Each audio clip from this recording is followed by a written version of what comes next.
Hello, and welcome to Let's Talk Climate, a webcast series from ecoAmerica.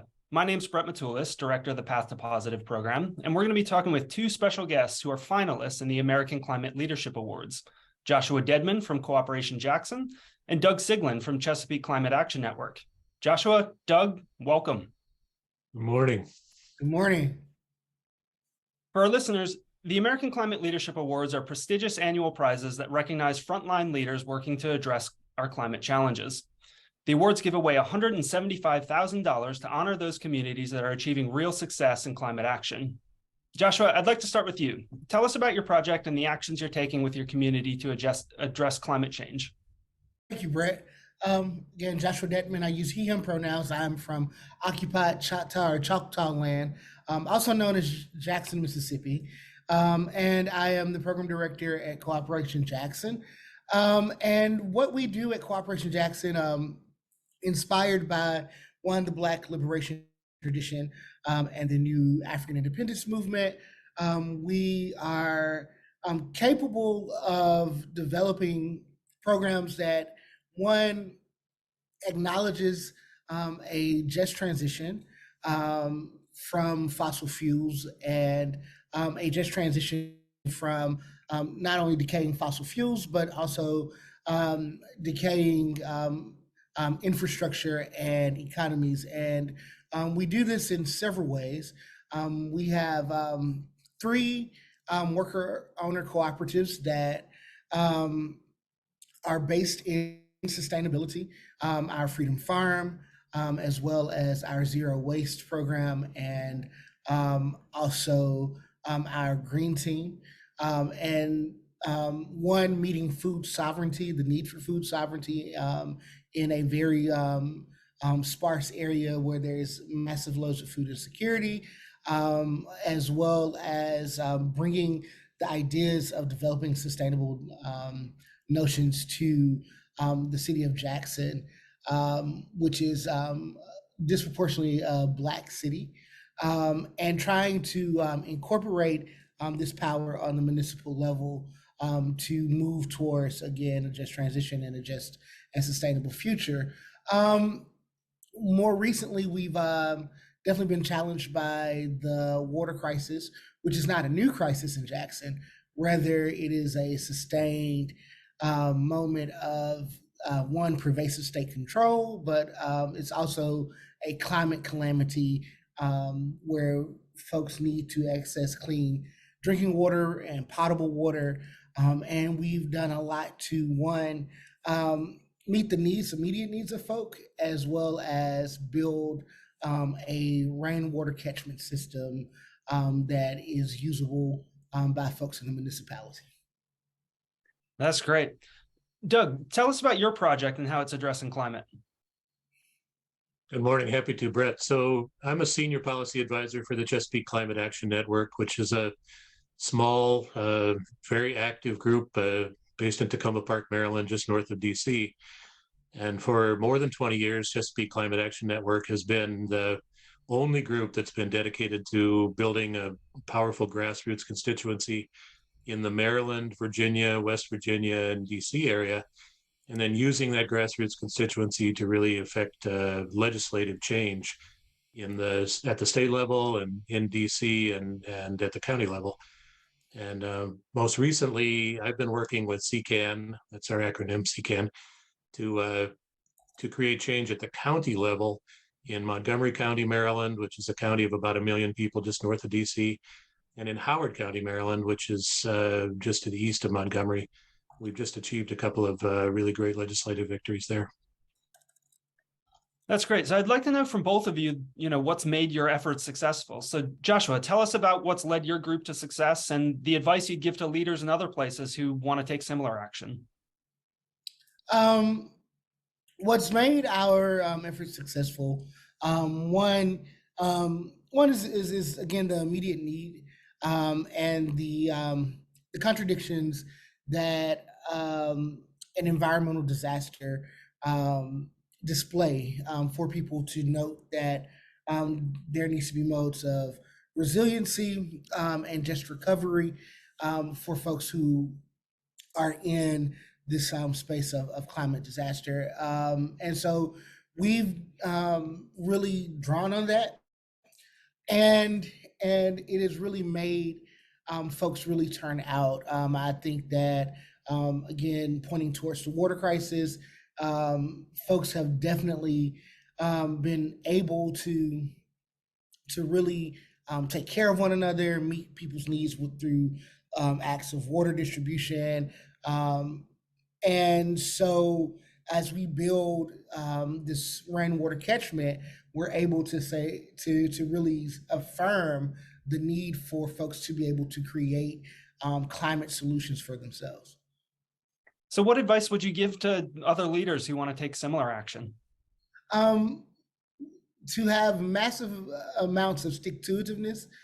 Um, again, pulling on the Black liberation tradition and the Student Nonviolent Coordinating Committee, Hollis Watkins Muhammad would say, some days you get one person, some days you get 100.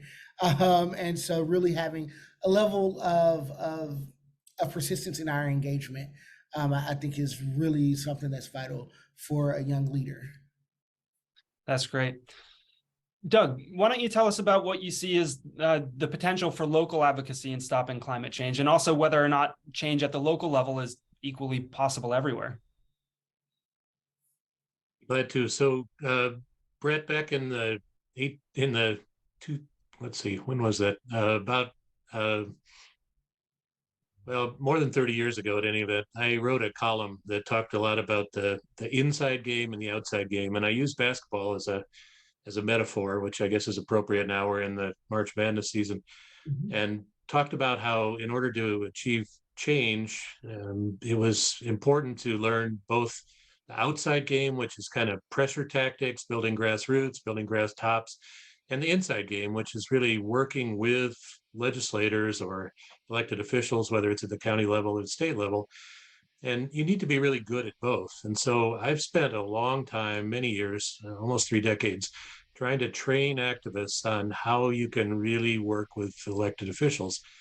And I think it's entirely possible that all of us can do that. And people my age and young people, if they made the commitment to really learn about how elected officials work, how they think, how the processes work, either at the state government level or at the county level or at the city level.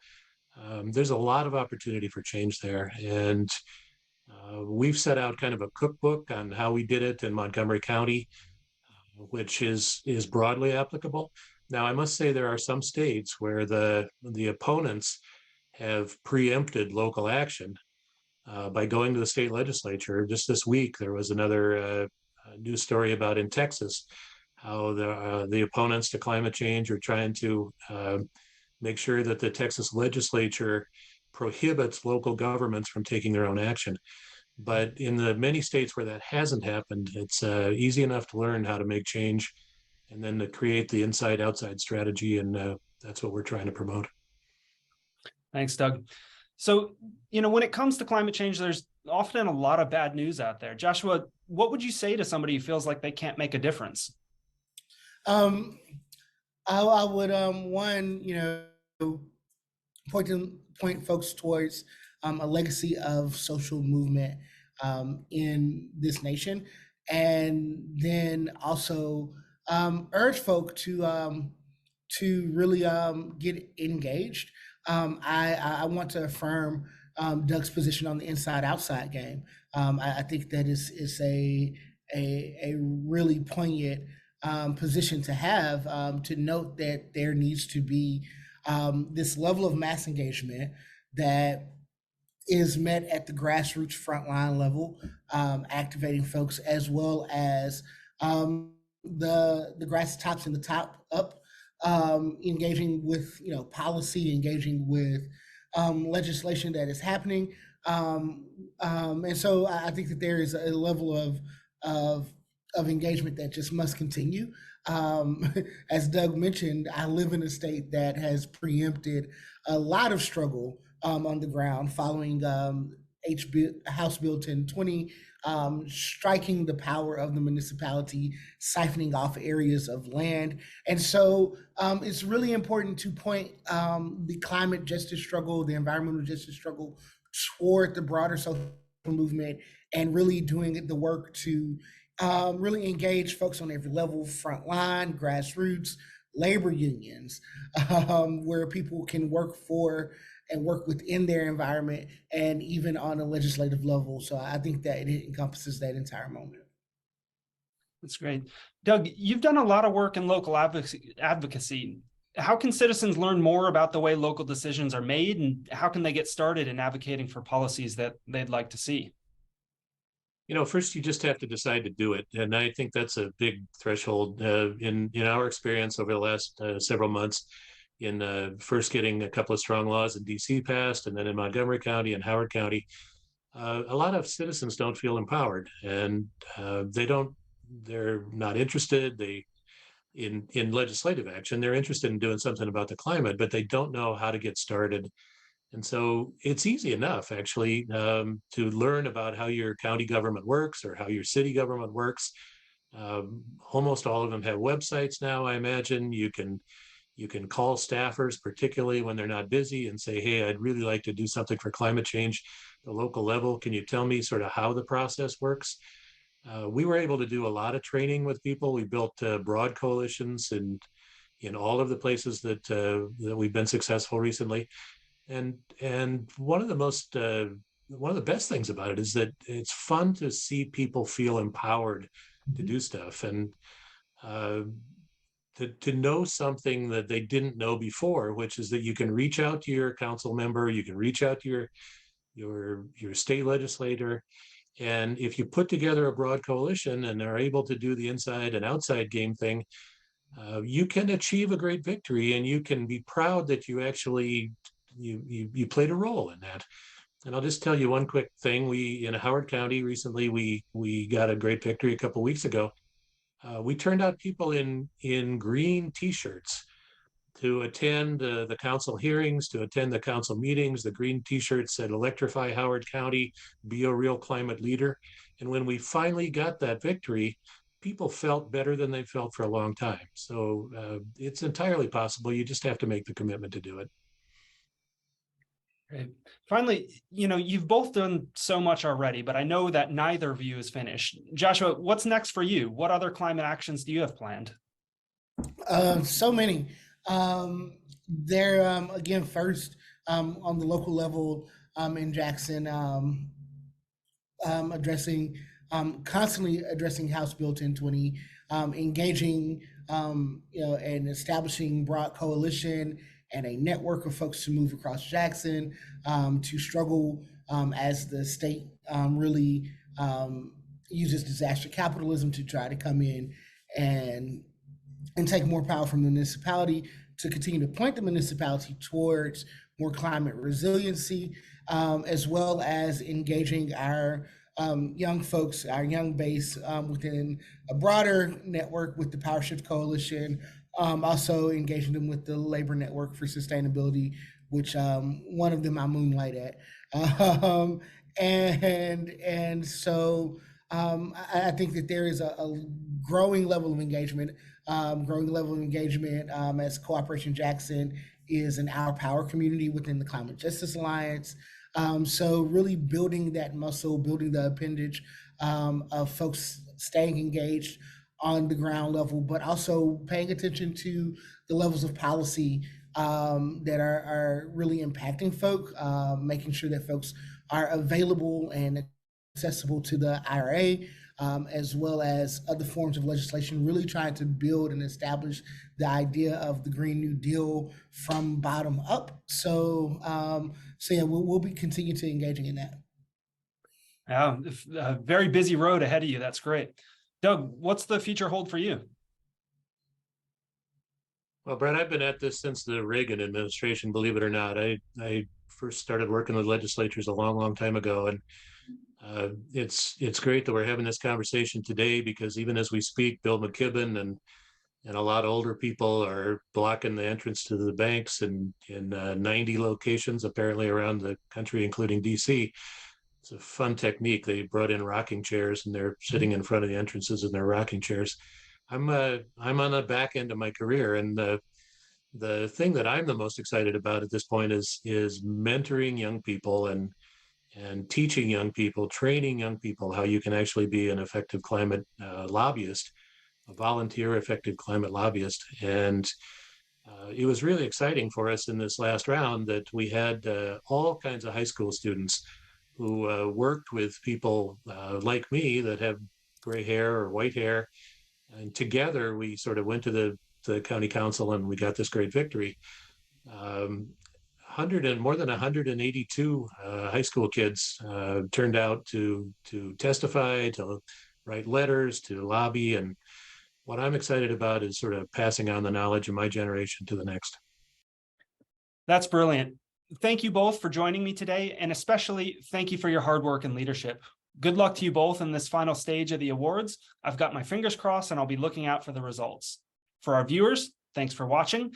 Engage with us using the hashtag Let's Talk Climate, and be sure to subscribe and follow for all the latest news and updates. From all of us at ecoAmerica and Path to Positive, thank you. Bye for now, and see you soon for another episode of Let's Talk Climate.